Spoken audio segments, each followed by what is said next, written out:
I have worked the assay for 19 cycles. 19. That is longer than most of you have been alive, if you are the kind of small, warm thing that measures its life in single orbits. I have stood at the tally rail with a stylus in my hand and watched 11,406 women be measured, ranked, lit, and taken. I know the sound of that hall the way a fisher knows the sound of his own water, the scrape of the plinths, the hum under the floor, the way the crowd breathes in together when the loom lights the top tier. I know that hall. And I am telling you, as a clerk, as a witness, as someone whose entire job was to write down what happened and never once to feel anything about it. I had never heard it go silent. Not once, not in 19 cycles. Until the human raised his hand. Let me start earlier. You will not understand the silence unless you understand what came before it. I serve the crown ring of Solvith Nara. You have probably never heard of us. That is fine. We are not a large power. We are a ring, a real one, an actual band of forged hull thrown around a dead orange sun, 40,000 kilometers of it, spinning slow enough that if you stand on the inner face and look up, you can see the far side of your own kingdom hanging above you like a road in the sky. On clear atmosphere days you can pick out the lights of cities you will never visit. Whole provinces, upside down, glittering. As a child, I used to lie on my back in the grain fields and stare up at Velhammer province and wonder if some other child was lying in his own field staring back down at me. We have been here 900 years. We built the ring when our homeworld's crust cracked and we had 2 generations to get off it, and we did it. And we are proud of that in the exhausted way you are proud of a thing that nearly killed you. We are the Alani, tall if you have not met us, ash-gray skin though it takes a red flush at the throat when we are moved. Our eyes have no whites, they are flat and dark like wet stone which the other species find unsettling and which I have never once thought about. And we sing, not the way you sing. We have a second organ in the throat, a resonance cord that hums under our speech. 2 of us in a room, talking, sound like a room with a low chord running through it. When an Alani is happy, you can hear it 3 floors down. That chord is everything to us. It is how we court. It is how we grieve. It is how we knew, back on the cracking world, which tunnels still had living people in them. And it is what the loom measures. The assay loom sits in the vault hall in Alim City, and it is old, older than the ring. We brought it with us off the homeworld in pieces in 3 separate hulls, in case one hull was lost. That is how much it mattered. It is not a computer, the way you mean a computer. It is a machine of tuned wire and bone glass, and something we have forgotten how to manufacture, a thing that fills a chamber the height of 9 men and hangs down from the ceiling like the roots of an inverted tree. It reads a person. You stand in the reading well and it drops its filaments around you, close but never touching, and it listens to your cord, your blood, your lineage markers, your bone density, your gene load, the 11 hereditary sicknesses we carry out of the old world, your resonance clarity, your projected fertility window, all of it. And after 11 minutes it gives you a number. 0 to 900. Your vault score. That number goes on your record, it follows you. It is on your housing allocation, your ration tier, your travel permits. It is the first thing anyone asks about you when you are not in the room. And once every 3 years, on the assay, every unbonded woman of age walks the well and gets read, and then she goes and stands on a plinth on the tier ladder. And men bid. I know how that sounds. I have heard offworlders say it. I have stood at the rail and heard a Gelvik trade envoy mutter barbarous under his breath, and I have written his name down and thought nothing of it, because I am a clerk and my thinking is not required. But let me tell you how it sounds from inside. Inside it is not barbarous, inside it is fair. That is the whole point. That is the beautiful, terrible, load-bearing point. Before the loom, we bonded the way everyone bonds, by favor, by family, by wealth, by who your father drank with. The old clans traded daughters like grain futures. A girl with a magnificent cord and no name went to a farmer. A girl with a name and no cord went to a prince. It was rotten, and everybody knew it was rotten. And when the world cracked and we all crawled up into the dark together, we swore we would not rebuild that. So we built the loom. And the loom does not care about your name. The loom does not care who your father drank with. The loom looks at you, and it gives you a number, and the number is true, and the number is public, and every man in the hall has to bid against that number in the open where everyone can see. Fair, you understand. We made a machine so that no one could lie about what a person was worth. 900 years, it is not a custom anymore, it is a floor. It is the thing the whole ring stands on. That is why what happened the way it did. The hall on Assay Day. You come in through the west gate, under the bell arch, and the drones are already up, chime drones, little brass things the size of your fist that hang in the air on tuned lift and ring when someone of high score passes underneath. Cheap theater. I hate them. Every assay somebody's cousin has rigged one to ring for himself, and every assay the warders drag somebody out by the collar for it. The floor is white stone, real stone, hauled up from the homeworld before the crust went, which means it is the most expensive floor in the kingdom, and everyone walks on it barefoot as a courtesy. 12,000 people can stand in that hall. On Assay Day, 14,000 do, and the air scrubbers can't keep up, and by the 4th hour the whole place smells like warm skin and wet stone, and the sweet trot of the ceremonial vine they hang off the balconies. The sound. The sound is the thing. 14,000 Alani in one room, all with their cords running under their voices. It is not noise. It is a cord. It sits on you.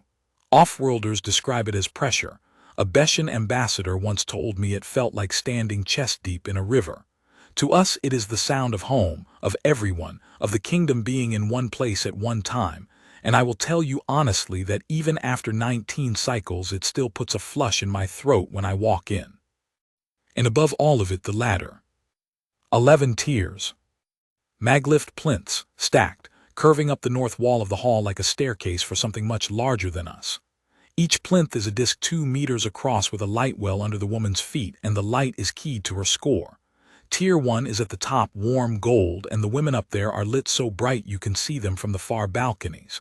Tier 11 is at the bottom, at floor level, and the light down there is gray. Not off. Gray, just enough to be seen. That is deliberate. Everything about the ladder is deliberate. And I stand at the tally rail on the mezzanine with my stylus and my slate, and I write down every bid. That is me, Oruset, third tally clerk of the Vault Hall. 51 years old, unremarkable score, one bonded wife who tolerates me, 2 daughters who do not, a bad knee, and the neatest hand in the ministry. I am nobody. I want that clear. I did nothing. I just saw it. The assay of that year was going to be a big one, and everyone knew it because of Vessenhalamer. 812. 812. I wrote it on my slate when the loom gave it, and I remember my stylus stopped. In 19 cycles I had written 4 scores above 800. 4. And she was 19 years old, and her cord was, look, I am a clerk. I am not a poet, and I will not embarrass myself. But when she did her sounding, when she stood in the well and gave the hall the note, 14,000 people forgot to breathe, and then made a sound like the hall itself had been struck. She was going to be the story of the year. That is what everybody thought. That is what the tally clerks had bets on. Warden Soren Kell of the Vhorin Concord had come personally, from off-ring, with a full honor detail, and he had let it be known through 6 separate intermediaries that he intended to bid, and that he did not intend to lose. We will come back to Soren Kell. And there was the human. Now, you have to understand our relationship with humans at that time, which was barely any. Tara had found us 4 years earlier, or we had found them. Nobody is clear, and both sides tell it flattering to themselves. What is true is that they had something we desperately needed. They had atmosphere. Not air. Atmosphere science. Ring scrubbing. Their homeworld had a self-regulating biosphere and ours had a machine, and our machine was 900 years old and failing in the Velamer arc, and if it went, 40 million people would be breathing recycled sorrow inside a decade. So there was a treaty. Grain and halalloy from us, scrubber lattice and biotech from them. Small delegation. 4 people. They were housed in the ministry annex and nobody paid them much attention because they were short and pink and they had no cord at all. When a human talks, it is just sound, flat, no cord under it, like a stick tapping a stick. Our children thought they were broken. Our adults thought they were sad. And one of them, the liaison officer, the man whose job was to sit through our ceremonies and nod and file reports, was Micah Ordway. Let me describe him honestly, because everything after this depends on you not imagining someone impressive. He was not impressive. He was maybe 40, human 40. Short, everyone is short next to us, but he was short even by their own measure. I checked later, 172 centimeters. Thick through the chest and shoulders in the way their kind get when they have carried things for a living. Brown skin going gray at the temples, a mustache he clearly regretted, a face that had been broken somewhere and reset a little wrong across the nose. And he had this cup. A ceramic cup, brown, chipped on the rim with a faded logo on it, some human thing letters, a place name I couldn't read. He carried it everywhere, to ministry sessions, to dinners. He would fill it with our tea, which humans find undrinkable, and he would drink it anyway, and he would hold that cup with both hands like it was the last warm thing in the galaxy. I asked him about it once on a balcony, both of us hiding from a reception. He looked at the cup and he said, "My daughter made it. It's a terrible cup. It leaks if you fill it past the line." And I said, "Why do you carry a cup that leaks?" And he said, "Because she made it." And then he drank the tea and made a face, because our tea is genuinely undrinkable. That was Micah Ordway. That was the whole of him, as far as any of us knew. A tired short man with a leaking cup who sat at the back of our ceremonies and wrote reports nobody read. He had been to 2 assays before. Both times he sat in the off-world gallery and watched and wrote nothing down that anyone found interesting. He had never bid. Off-worlders can bid, the law allows it. It has allowed it for 400 years. It comes from the trade clan era and nobody had ever bothered to strike it. Bidding is open to any sapient of standing who can post the bond. It happens maybe once in a generation, some Gelvic merchant marrying up into a house, and it is a scandal for a season and then it is nothing. So the law was there. It was just that nobody thought about it, the way you do not think about the floor. All right, the day. 4th hour, the high tiers had gone. That is how it runs top down. Tier 1 first because the whole hall wants that, the whole hall has come for that, and once the top tier is bid the crowd thins and by tier 8 you are bidding into a half-empty room. It is not kind. It is not designed to be kind. It is designed to be efficient and public and fair, and I want you to notice how those 3 words do so much work for us. Vesin Hallemer went for a number I am not going to say out loud because I wrote it and I still find it obscene. Soren Kell got her. Of course he did. He stood there in his warden harness, V. Horan wore harness, matte black, resonance plate at the shoulders and throat, the kind of thing that makes a man look like a building. And he made his bid in one breath and dared the hall to answer, and the hall did not answer, and the chime drones went off like a hailstorm on a tin roof. She stepped off the plinth. She did not look at him. I wrote it down. That is the job, you write it down. By the 7th hour we were at tier 10 and the hall had emptied to maybe 4,000. The cord had gone thin. People were eating. The vine on the balconies had started to go over and the whole place smelled like a fruit bowl left out too long. My knee was screaming. The off-world gallery had cleared out except for a Gelvic pair playing tiles and the human, who was still in the same seat he had been in at the 1st hour, sitting forward with his forearms on the rail, watching. Watching everything. He had not moved in 7 hours. I noticed that. I remember noticing it and thinking, that is odd, and then not thinking about it again for 19 minutes. Tier 11. There were 6 women on Tier 11 that year. The gray light. Floor level, which sounds better than it is. Floor level means people walk past you.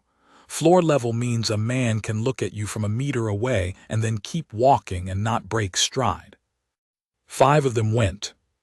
Low bids, quick, the kind of bids men make with their shoulders turned away so their friends can see they are not really trying. One went to a farmer from the Velamer Arc who at least had the decency to bow. I wrote them down. 91, 40, 40, 12, 40. And then there was the last plinth. And on it was Ilissa Yervak. Score 3. 3. I want to tell you that I was shocked. I was not shocked. I had written her name before. Ilissa Yervak had stood on Tier 11 at the previous assay, and the one before that. And I checked the archive later. I checked it 3 times because I did not believe my own records, the one before that, and before that, and before that. 11 assays. She had first walked the well at 17. She was 50 now.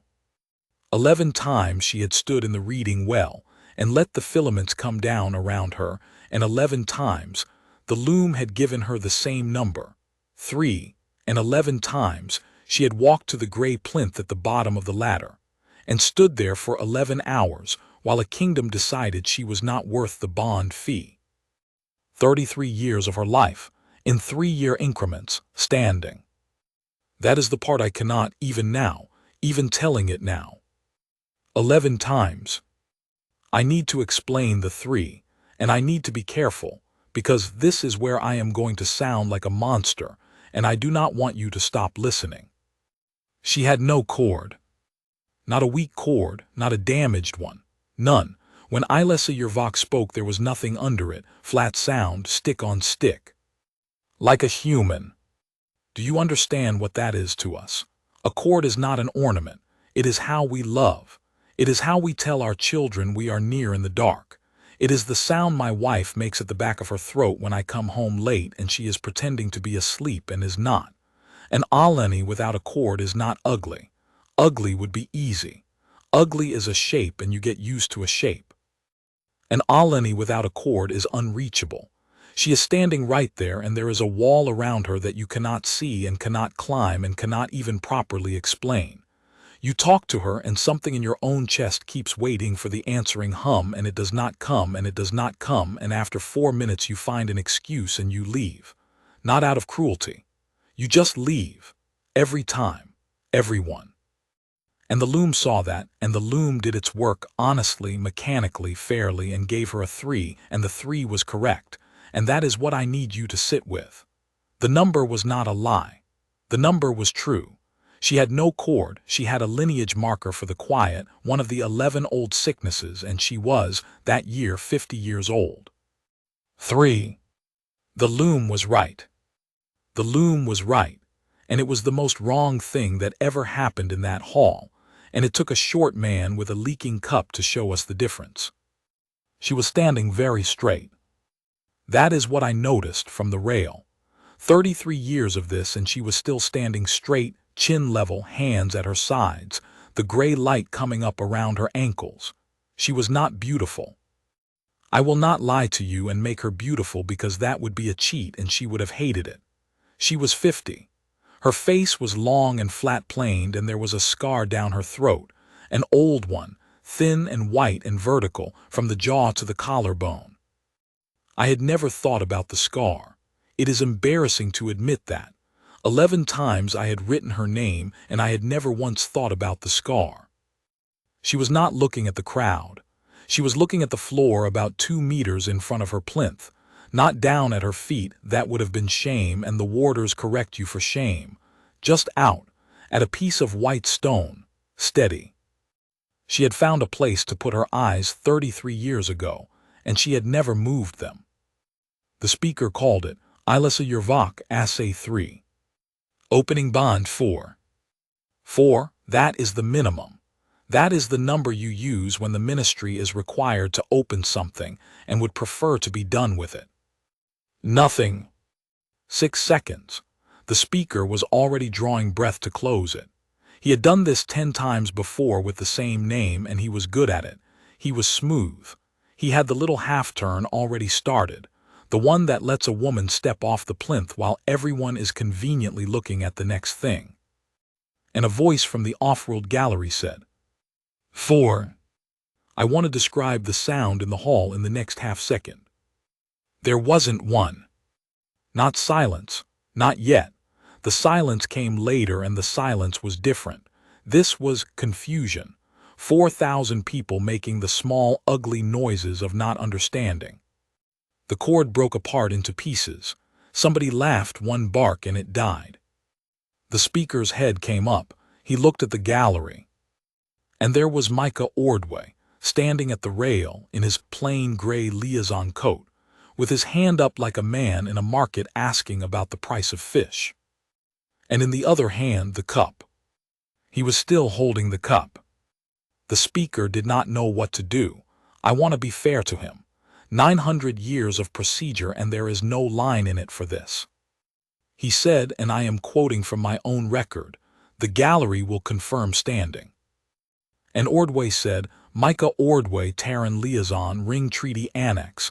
I'm bonded and posted. I've got standing under the Trade Clan provision. Should be in your book. 4th section, I think. Somebody can check. Somebody checked. It took 40 seconds. 40 seconds in which 4,000 people stood on white stone in a room that smelled of rotting vine and did not know where to look. He had read our law. That is the thing that came out afterward and that nobody ever quite got over. 7 hours in a chair for 2 assays and 1 more. He had read our law, all of it. The Ring Compact is 11,000 pages, and half of it is in old Alani, and a human with no cord and no business had sat in the annex at night with a translation matrix and read it. He knew about the Trade Clan provision. He knew the bond fee. He knew the schedule. He knew what Tier 11 was, and when it would be called, and he had sat in that chair for 7 hours to be there when it was. Nobody had asked him to do any of that. The clerk came back and said, quietly, sounding like he wanted to be anywhere else, standing confirmed. And the speaker, I watched his throat go red, the flush coming up, said, the bid is 4. She had not moved. Ilessa, she had not moved a millimeter. She was still looking at her piece of floor. I watched her because now the whole hall was watching her, and she did not look up. And I understood something that made me feel ill. She thought it was a joke. 11 assays. You do not think it is real. Somebody bids 4 on the woman with no cord, and the hall laughs, and it is a joke at her expense, and she has heard it before. She has probably heard it 11 times, and the only defense she has ever had is to keep her eyes on that piece of stone and not give them the thing they came for. She did not look up. Then Ordway did the thing that broke it. Not the bid was nothing. The bid was 4. A man can bid 4 out of cruelty or a joke or a drunk dare, and the hall would have absorbed it in a week. He came down. He left the gallery and he came down the stair and he walked out onto the white stone in his socks. He'd taken his boots off at the arch. He'd learned that. 7 hours and 2 assays, and he had learned to take his boots off. And he crossed 40 meters of open floor with 4,000 people watching him, and he walked up to the plinth. And he stopped. And he looked up at her, because even on the low plinth she was a head and a half above him. And he said flat, no cord, stick on stick, in bad Alani with the vowels all wrong. Ma'am, can I ask you something? Ma'am. There is no word for that in our language. He used a human word. It came out of his mouth in the middle of an Alani sentence like a stone in bread. 4,000 people did not know what it meant. And Ilessa Yervak, 50 years old, 33 years on the gray plinth, 11 assays, 3 points of vault score. Looked up. I have thought about that moment every day since, every day for 6 years. I am going to try to say it right. I do not think she looked up because he bid. I think she looked up because he asked. Because in 50 years, in a kingdom of 900 years of perfect fairness, with a machine that measured everything about her honestly and correctly and completely, nobody had ever asked her a question. Why would you? The loom already told you what she was. The number was right there. It was public. It was fair. You did not have to ask because asking is what you do when you do not know, and we knew we had a machine we had known for 33 years.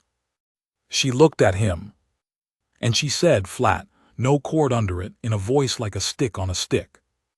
Ask. And he said, why 3? Silence. Now the silence. I want to be precise, because I am a clerk and precision is the only thing I have ever been good at, and because people tell this story badly and put music under it. There was no music. 4,000 people, on white stone under a rotting vine, in a hall built to hold a cord, and the cord stopped. All of it at once, not a hush, a stop. 14,000 throats had made that chord at the first hour and 4,000 were still making it and then they were not, and the absence of it was so violent that I felt it in my teeth. The hall has no sound damping. It was never designed for quiet. Quiet in that room is an event with a physical weight. I heard the maglifts. 19 cycles, and I had never once heard the maglifts. They hum. Did you know that? They hum. A little grinding descending hum, and I had stood at that rail 11,000 times and I had never known. I heard the vine drip. I heard from somewhere in the West Gallery, a chime drone hanging in the dead air, ringing once all by itself for nobody. Why 3? 2 words. He asked the machine's question out loud, in the machine's own hall of the machine's own subject. You do not do that. Not because it is forbidden, it is not forbidden, there is no law against it, we never needed a law against it, but because the question does not exist. It is like asking why gravity. You would look mad. You would look like a man standing in a river asking why wet. The loom gives the number. The number is what you are. That is the floor. That is what 900 years of my people had been standing on. And a short pink man with a leaking cup put his weight on it, once gently, and it made a sound. She looked at him for a long time. I could see her from the rail. I had a good angle. I have thought a great deal about what was on her face, and the honest answer is, nothing you could name. Not hope. She was 50. She was well past hope. She had put hope down 33 years ago the way you put down something too heavy to carry up a stair. If I had to name it, I would say she looked like someone hearing a language she used to speak. And then she said, because I cut it. I did not understand. 4,000 people did not understand. I watched the not understanding move across the hall like wind on a field. And she raised her hand slow, no drama in it. She was not performing. She had never performed anything in her life. And she put 2 fingers against the scar on her throat. The thin white vertical scar, jaw to collarbone, that I had seen 11 times and never thought about. I was 17, she said, flat, stick on stick. I had a cord. It read 640 on the practice loom. 640. I wrote that down. My hand was not steady, and it is the only bad line in 19 cycles of my records, and I have never had it corrected. My sister was 680, she said. She was bonded at the assay before mine, to a man from Coron Arc. He had a good name and a good score, and the loom said he was worth 412, and the bond was legal, and it was fair, and everything about it was correct. She was not looking at the hall. She was looking at Ordway, only at Ordway. She had found a new place to put her eyes, and it was a short human man in his socks. He killed her in the 2nd year, she said. Not fast. The warders came twice, and both times the record said the bond was legal and the scores were sound and there was no cause. The 2nd time, the warder wrote in his report that she was hard to reach. Nobody breathed. Then he came to my father's house, she said, for the assay, for me. Because I was 640 and unbonded, and my father had a debt, and the man had a good name, and the loom would say it was fair, and it would have been fair. Every part of it. You could have run it through the vault twice and it would have come out clean. She took her fingers off the scar. So I went into the yard, she said, and I took my father's grain knife and I cut my cord out of my own throat, on the night before the well. There is a sound a large room makes when 4,000 people who cannot speak all try to. I have never heard it before or since. It is not a gasp, it is lower than that. It came up out of the floor. I bled for 2 days, she said. My mother sewed it. Badly. Then I walked the well and the loom read me and gave me 3, and he did not bid, and he bonded a girl from Hallam or Ark instead, and she is alive, and I do not know her name.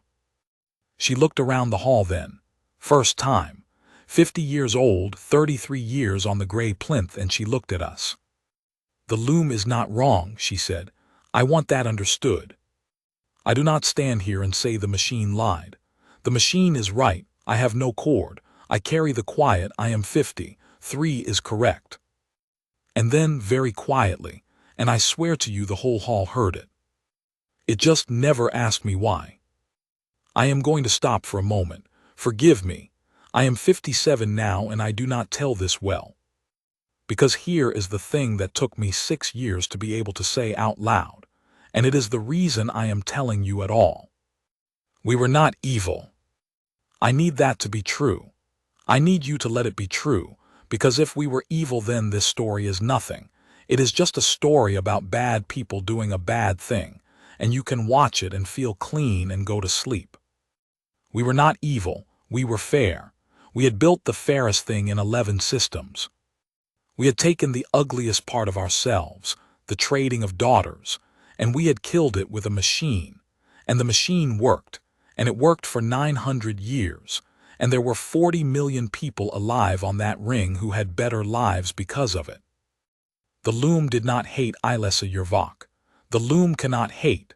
The loom read her honestly and gave her a 3, and the 3 was true.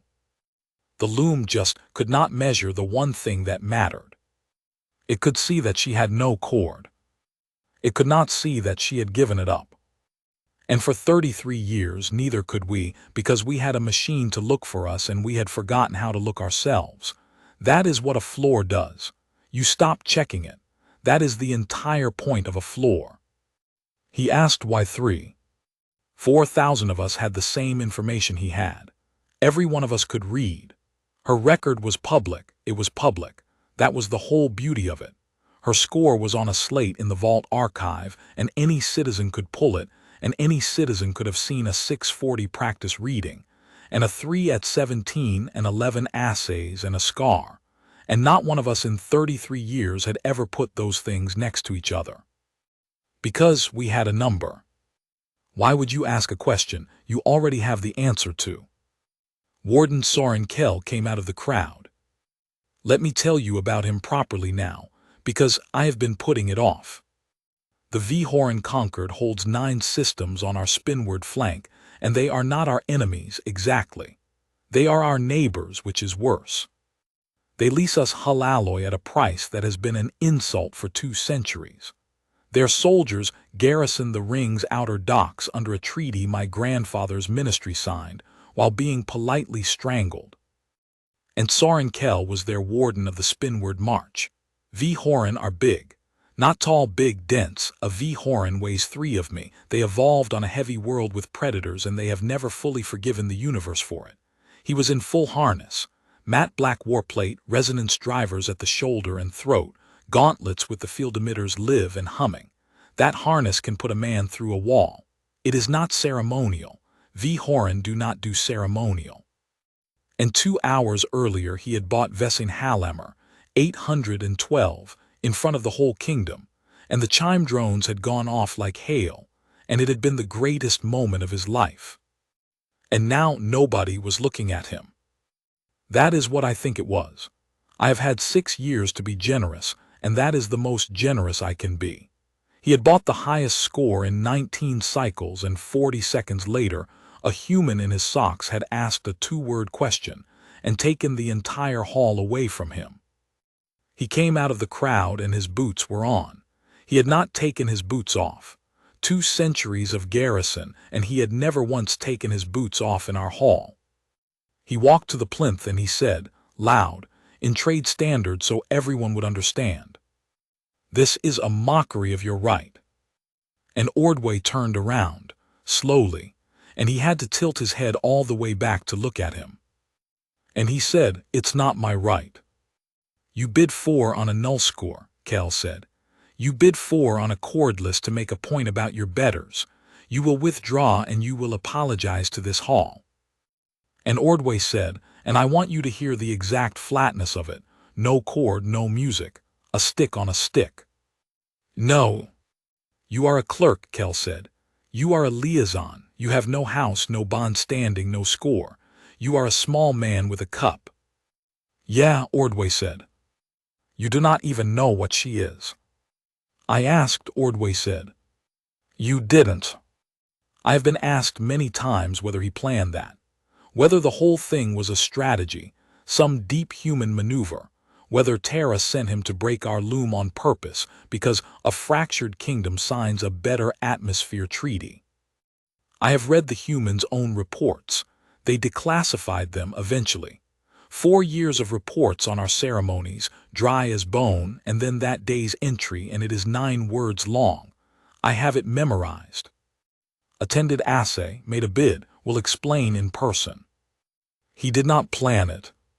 He sat in a chair for 7 hours for 2 assays and 1 more, and he watched a woman stand on a gray plinth, and he went home, and he read 11,000 pages of our law in a language he could barely speak, and then he came back and sat in the chair again, and I honestly think, he did not know he was going to do it until his hand went up.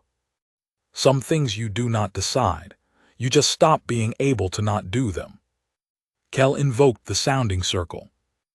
I heard the speaker try to stop it. I did hear that. I wanted in the record that the speaker tried. He said the circle was a V-Horan form, not an Aleni one, that it had no standing in the vault hall, that the bid was legal and the hall would proceed. And Kell said, "Then let the offworlder withdraw his legal bid." And the speaker had nothing, because the speaker had spent his whole life inside a system where the answer is always already written down, and there was nothing written down for this. The sounding circle. It is not a duel.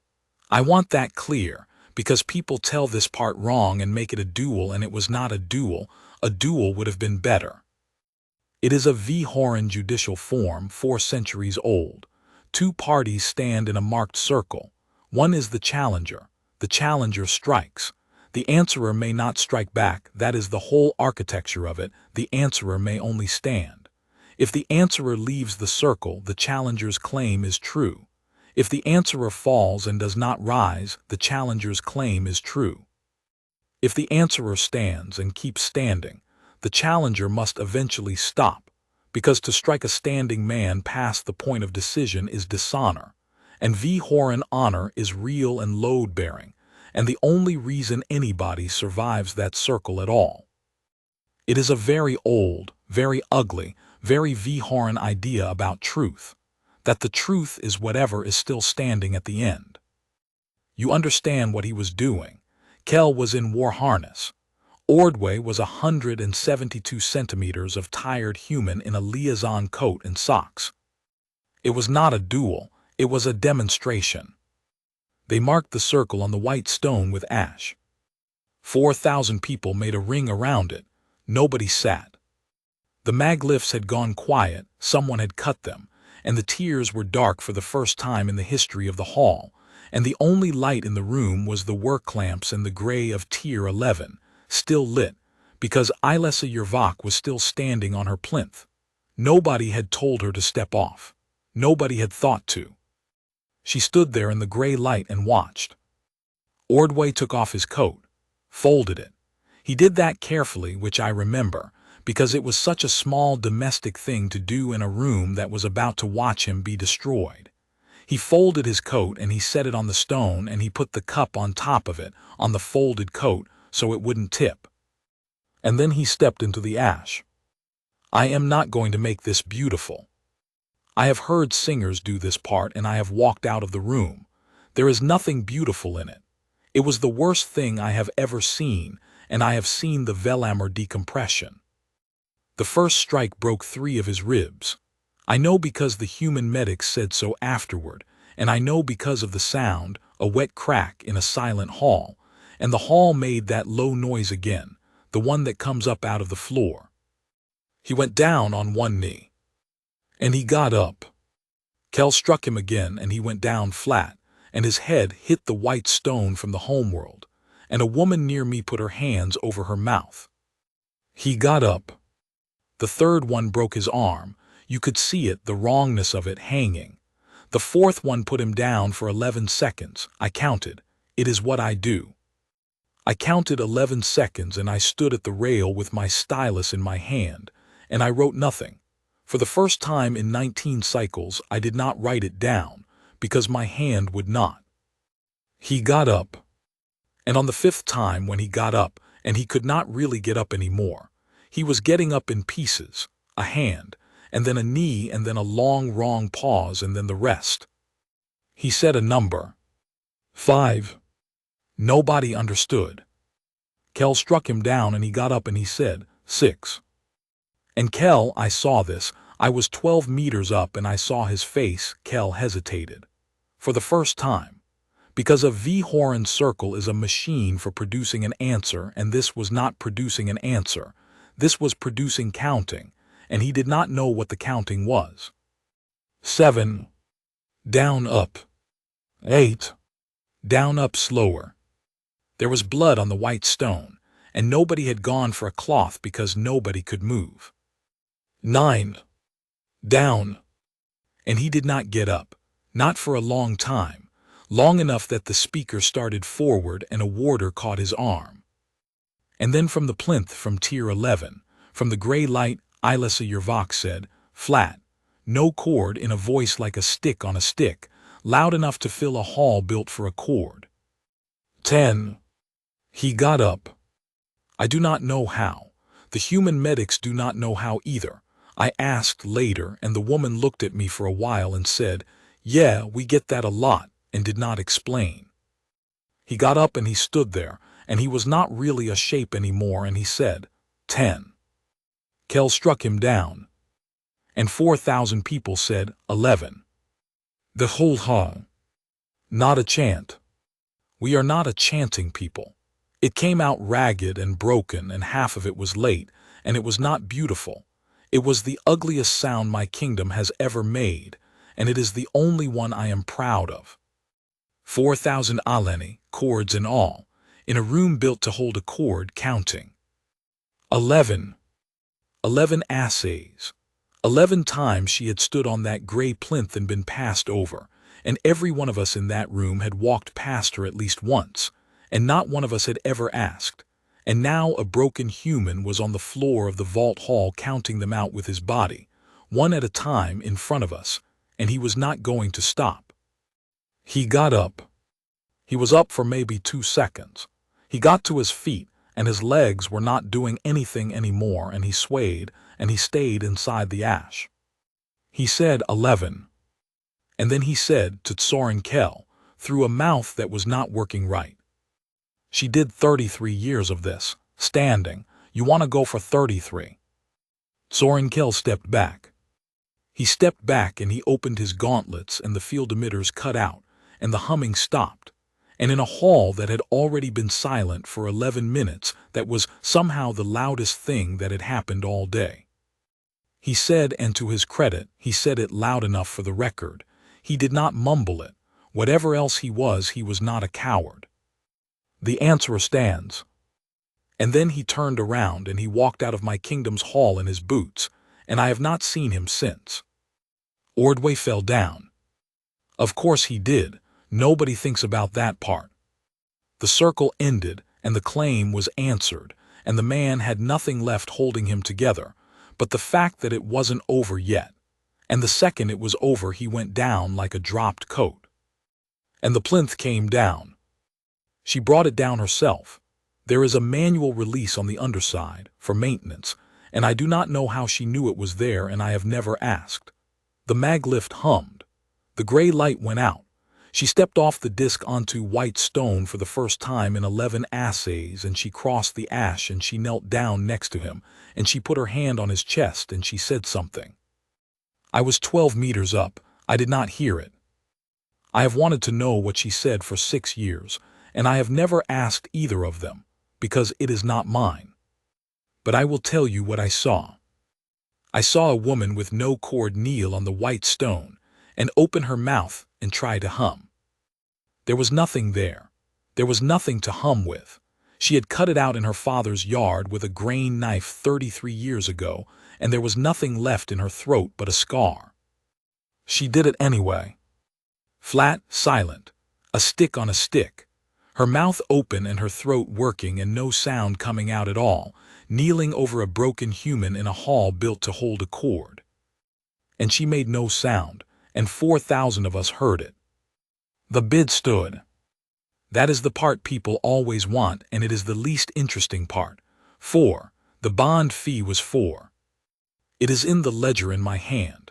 The only line I wrote that day. I went back at the 9th hour when the hall was empty, and I wrote it because it was my job and somebody had to. Yervak Ilissa, Assay 3 Bond 4, Ordway M. Terra, confirmed. 4. The whole thing cost 4. Vesing Hallemer cost. I told you I would not say it. It was a number with a lot of zeros, and it bought a woman a house on the Spinward Arc and a man who did not look at her. 4. I have looked at that line more times than I can count. The loom is still there. That is the part that gets the story called a lie. People expect the machine to come down. They want the mob and the torches and the great tuned wire root tree hauled out into the plaza and broken. It did not happen. We are not that kind of people, and honestly, we could not afford to be. 40 million lives ran on that thing. You do not tear out your kingdom's floor because it was wrong once. But something changed. Small. So small that if you were not a clerk you would not notice, and I am a clerk, and it is the whole reason I am still telling this. They added a line. Under the score, on the record, on the slate, on the plinth plate, under the number in every assay on the ring from the next cycle forward, there is now a second line, and it is blank, and it is filled in by the woman herself in her own hand, and it says whatever she wants it to say, and it may be one sentence, and the ministry may not edit it. They call it the Ordway line. He hated that. He asked them 3 times to call it something else. Some women leave it blank. That is allowed. That is the point. Ilessa's is not blank. Hers is in the founding archive now, first entry, and it is 4 words long. Ask me why 3. I am 57 now. My knee is worse. I have a granddaughter. She will walk the well in 9 years, and there is a machine that will look at her and read her blood and her bone and her cord, and the 11 old sicknesses we carry out of the cracked world, and it will give her a number, and the number will be true. And under it there will be a blank line. And some man will stand in front of her, and if he has any sense at all, he will read the number, and then he will read the line, and then, God willing, ring willing, whatever it is that you people pray to willing. He will ask. That is all. That is the whole of it. That is what 900 years of the fairest machine in 11 systems could not do, and what one tired short man with a broken cup did in 2 words, from the floor, with 3 ribs gone. They live in Vellemer Arc now. She keeps a garden. He still drinks the tea and still makes the face. The cup leaks. He never fixed it. I asked him once on a different balcony, both of us older, why he did it, what he saw, whether it was the 11 assays or the scar or the way she stood. He thought about it for a long time. And he said, she was the only one in the room nobody had talked to, figured somebody should. The loom measures what a person is. In 900 years, It never once learned how to measure what a person gave up. 11 times she stood in that gray light, and a kingdom of 40 million walked past her, and not one of us ever asked. He asked once. Turned out once was all it ever needed.